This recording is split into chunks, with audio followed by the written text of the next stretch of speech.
4 Points Investment Managers vous présente la revue de presse de Jean-Pierre Corbel.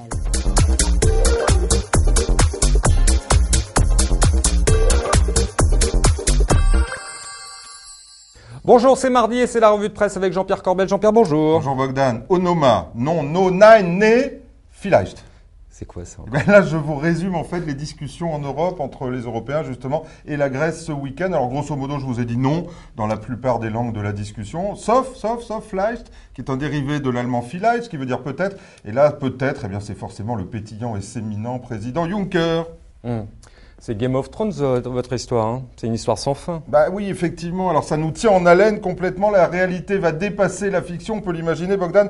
La Grèce a réussi cette semaine un tour de passe-passe pour ne pas payer. Mais en réalité, ça s'appelle un défaut. Bogdan, regardez.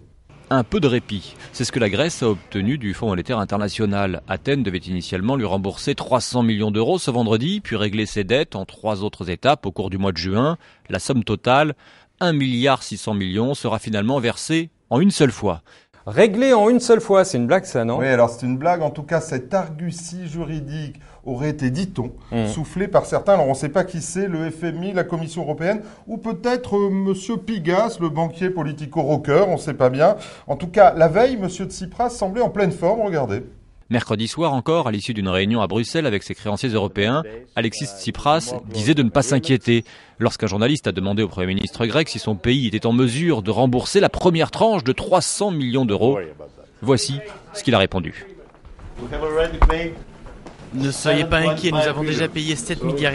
Et pendant que les négociations continuent, les caisses de l'État grec se vident, avec, telle une épée de Damoclès, le risque d'une faillite générale. Un mois jusqu'à la faillite. Eh ben dis donc, c'est chaud, hein. Chaud cacao pour cet été. Oui, c'est pas gagné. Regardez le feuilleton du week-end. Je vous ai fait un résumé. Après avoir annoncé le report de paiement dès le lendemain de sa déclaration, M. Tsipras qualifie d'absurde les demandes de ses créanciers. Il s'est entretenu ce week-end avec Mme Merkel et François Hollande, sans résultat. M. Juncker, lui, il affirme qu'il n'a jamais rien reçu d'Athènes, mais que dans le même temps, il refuse de prendre le Premier ministre grec au téléphone.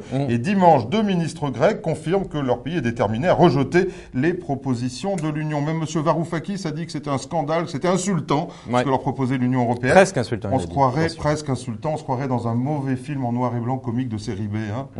Ce d'autant plus qu'il y a M. Pigas qui est rentré dans le tour de table de cette affaire. M.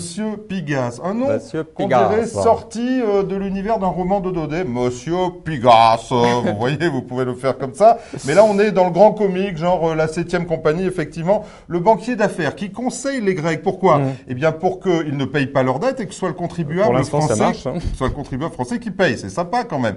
Et alors, qu'est-ce qu'il fait dans le même temps? Il s'est mis à la politique, il s'est allié à l'évaporé Arnaud Montebourg. Et regardez cet article dans Les Échos, ça va fort. Les mots sont durs. Hébété, nous marchons droit vers le désastre. C'est la démocratie qui, cette fois, est menacée par l'absurde conformisme bruxellois.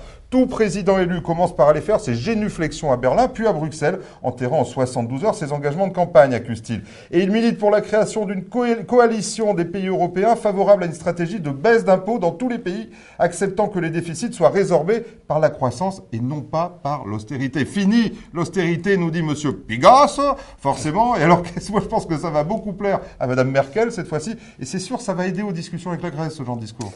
Et pendant ce temps-là, la bourse baisse et les taux montent. Et oui, et les obligations baissent aussi quand les taux montent forcément. Alors regardez cet article sur le site de BFM, Bogdan. Les marchés de la dette souveraine sont affectés par des turbulences énormes. La BCE est à la manœuvre, mais aussi les gros fonds. On a vu BlackRock ce week-end. Les taux allemands ont vécu une volatilité extrême, incroyable. Ils sont passés de 0,5 à 1% en une seule séance. Alors vous me direz, ça fait pas beaucoup, mais on n'avait jamais vu une telle volatilité depuis 98. Le problème pourrait très rapidement être la liquidité. Un gérant très connu français me disait la semaine dernière, il ne faudrait pas que ça touche le high yield ou les obligations d'entreprise parce qu'à ce moment-là, ça serait le drame. Imaginez, me disait-il, un stade rempli de gens, une seule petite porte à la sortie pour sortir et à l'arrière, on crie au feu. Et là, c'est la panique, il y aura des morts. Et c'est bien ce qui risque d'arriver si ça continue. Et ce, d'autant que la bourse suit, c'est bien cela. Forcément, parce que quand on a un problème de liquidité, qu'est-ce qu'on vend? Ce qui est le plus liquide. Donc on vend les actions, effectivement. Et puis le taux obligataire joue sur le taux d'actualisation des indices. CQFD. CFD, Bogdan. Ceux qui nous disaient qu'il y avait des corrélations entre le monde obligataire et le monde action, je crois qu'ils nous ont pris pour des gogos, j'en connais certains. On a les noms, a les noms. On a même les vidéos. Hein. Ouais, on a les vidéos voilà, également. Vous vouliez parler également de fiscalité, Oui, le Premier ministre, alors cette semaine, il s'est un peu baladé entre un congrès, un match de foot, etc. Et dans le même temps, il nous a annoncé une réforme fiscale d'ampleur, c'est la retenue à la source avant la fin du mandat. Figurez-vous, regardez cet article sur BFM. L'exécutif travaille à un scénario qui permettrait de simplifier l'impôt par le prélèvement à la source via un projet de loi qui arriverait au Parlement entre la fin et le début de l'année 2016. Alors, je vais vous faire une petite explication de texte et je vous le fais court. 2016, c'est pour 2017. En 2017, qu'est-ce qui se passe? Vous payerez vos impôts 2016. Je suppose que vous êtes mensualisé, Bogdan, vous êtes un garçon sérieux. Donc, tous les mois, vous paierez vos impôts 2016. Et puis, vous paierez aussi, en prélèvement à la source, vos impôts 2017 sur vos salaires. Alors, c'est génial, parce qu'en période d'élection, eh bien, on a trouvé le moyen d'équilibrer le budget, c'est payer 2 fois ses impôts la même année. Bravo. Et on termine très vite par un mot pour rire. Eh oui, je voudrais lancer, c'est pas un mot pour rire.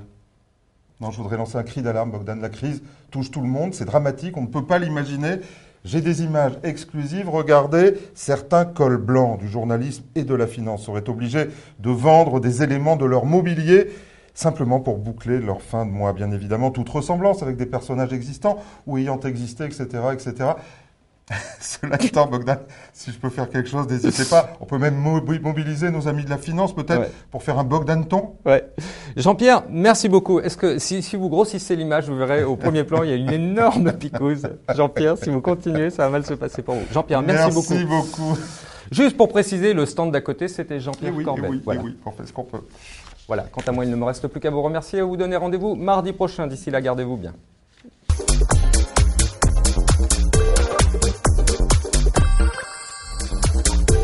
La revue de presse Club Patrimoine vous a été présentée par 4 Points Investment Managers.